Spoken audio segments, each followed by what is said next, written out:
My dad left when I was 6 months old. He doesn't really consider me his daughter. I came to Chardon and I had a really bad attitude. I was kind of a bad girl. My mom and my dad are divorced. When I get depressed, sometimes I call myself. Well, some of the toughest challenges I've faced was one, trying to commit suicide about 7 times. Getting beat by my parents, both of them, and some by my brother, because my brother thought it was okay. Our students come from very difficult backgrounds and challenges and special needs, and for some of them, just showing up to school regularly is a monumental task. Me and my dad, we talk, but he just now starting to come back into my life. I always used to think wow, my mama would never be on drugs. So I sit back every night and I pray for her and make sure that she'd be better. Because sometimes I would have dreams about my mama dying and I would have to wake up out my sleep just to go see if she's alive. I'm the second oldest of 6 kids with my mother, so for a while my dad wasn't around. She had to take care of us, and we really didn't have too much of nothing.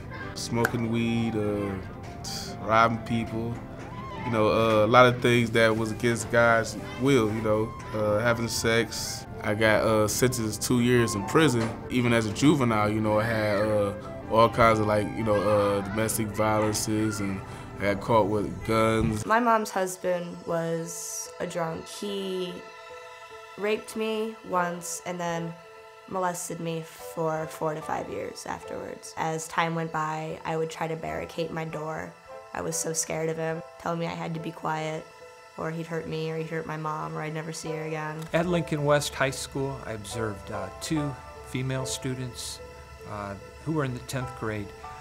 Had a reputation of being troublemakers and not doing well in their classes. These 2 young ladies really turned around the end of their 10th grade year, and I attribute that to the City Life program.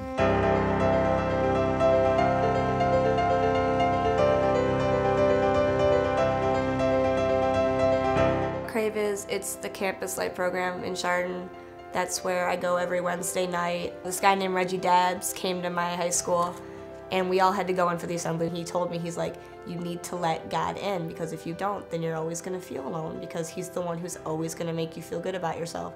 He's never gonna let you go, because he loves you. And I did. And I got Reggie to sign my Bible, and I have read it every night since. And the night I accepted Christ into my life, I'll know the exact date for the rest of my life. November 7th, 2011. When I first met Christ, it was at Camp Patmos. That's when I first really accepted him into my heart. I learned at camp that Jesus will always love me, and he's the only one that's my way to heaven. After my dad was sentenced to 3 years in prison, I heard about Campus Life somehow, and I ended up going, and I just felt really accepted and loved by everyone who was there, and they really brought me in as one of their own. I was like their adopted son. And I hung out with them, and they really got me locked in godly settings with godly people and in a church. Some of these students, they don't really have that connection with nobody. Won't nobody sit back and actually talk to them. If a kid got a problem, sellers a cap, or Johnny or one of them, they would come up to the school, they would sit down and talk to the children. Me and a lot of my friends, we all joined the team. We was playing basketball for the team and stuff. Always once a week, we'd have to have a Bible study. It was mandatory. If you ain't show up, you ain't playing, pretty much. Because I was out there doing a lot of dirt, so it was really getting me every time I go do something. The next day we go to Bible study, and then it's like, wow, but like it had me like be tearing up on the inside. Actually, Johnny, you know, on Sundays, could he take me to church with him? You know, he's like, oh, really, Joe, you want to go to church? I'm like, yeah, just pick me up. I'm like, yeah. It's like, no problem. So for a couple weeks, I started going to church, you know, straight, just faithfully going to church. But at the same time, as soon as I get out of church, you know, I'm smoking weed, you know, I'm doing this, I'm doing that, you know, breaking the law. And then eventually, I end up getting arrested for committing a crime.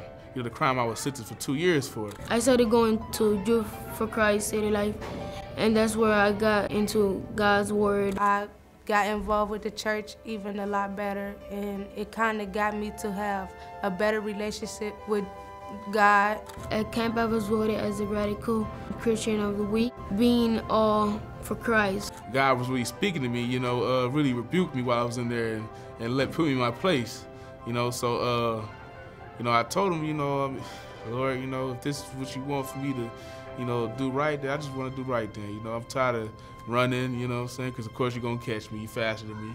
You created speed. Since I accepted Christ into my life, I have felt a lot happier. I've had great times with Youth for Christ. All the trips that I've been able to go on with them, it really brought Jesus more into my heart every time I went on one of those trips. Everybody here has a purpose, and he's everything, and he's the purpose. If I didn't have Christ in my life right now, I'd probably either be in juvenile detention or I would be trying to still kill myself. She started to meet real Christian people who could show her Jesus and the way to be.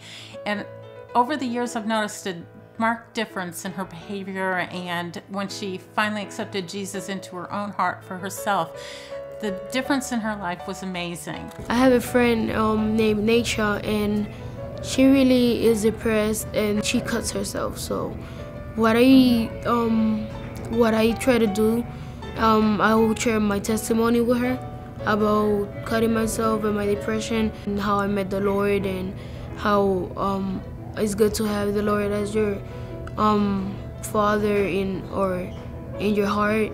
She's going to church with me, to the church I go. Regular people, that knew me before and see me now, they're like, wow, like he's really about Jesus, you know. I thank Jesus for forgiveness, for saving a wretch like me. I really want to thank City Life and Youth for Christ. Even though I go through my struggles, I find City Life and Youth for Christ as a part of healing for me. Like Apostle Paul said, while we were still sinners, Christ died for us, so, that shows me, God's love, and I just thank him for everything. I love everything about him. I would like to go out and preach about God's word and how he died for us in the cross and gave up his life for us. I see a strong leader, and I'm just glad that God got a hold of your heart, because I know that if the enemy would have gotten a hold of your heart, how he could have done horrible things with that. I want to be a lawyer. I want to go, and I want to go to school, and I want to get my degrees, and I want to get all the information I need, and I'm going to nail every man who's ever hurt a kid like that. To have a program like City Life is just a boost to help these students with survival skills and skills to help them succeed in life. I've been there. I walked those shoes. I walked those streets. I cried them same tears. And once you realize that, and once the kids realize that, you know what, this ain't just a brother that's from the outside coming down to drop some dimes or just to, touch a small area of my life, but this brother really cares about what I'm going through. And because he cares, he's willing to get his hands dirty.